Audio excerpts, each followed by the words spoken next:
madam! So, another day, another vlog, another open parcel na naman tayo ulit. So, ito yung bago ko ngayong parcel. O, diba? Yayamanin. Piling mayaman. So, ang bana peteng haguag trabaho. Dayon ang asawa. Sige ka Shopee. Char. Normal na. No?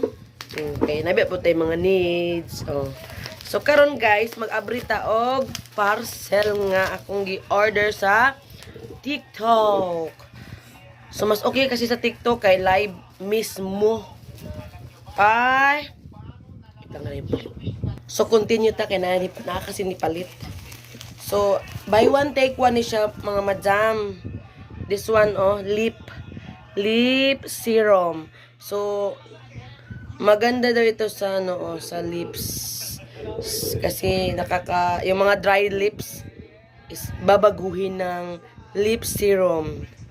So, buksan na natin. Ah, may ano pa siya, oh. Kasi, nabubudol kasi ako dati sa Shopee. Kaya, ayoko na mag-Shopee. Mas okay kasi sa TikTok kasi, nakikita mo, like this, oh, ito, oh, order ko sa Shopee, oh, diba, ang ganda. Basta, ano lang, ingat lang sa mga gamit para hindi masisira. So, yan. I-try na natin sa ating bill. Itong lips, ha.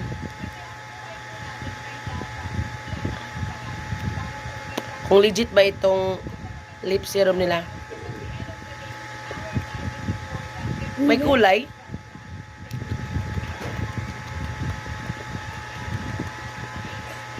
Per men kasi ito pwede ito sa asawa ko, di ba? So, tig-isa kami dalawa.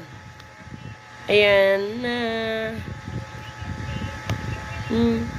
So, mayroon bang nababago sa lips? Wala, no?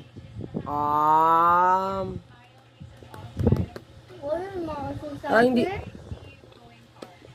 Iba din kay Jessa. Kay Jessa parang mahangang. Ito wala lang.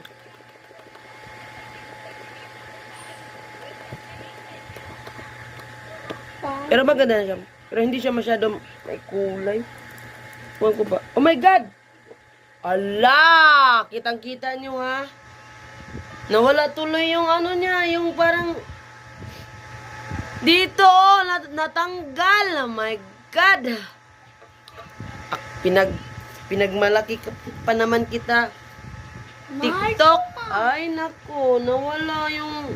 Ay, ito na. Ay, ang laki pala ng butas. Kaya nalalaglag.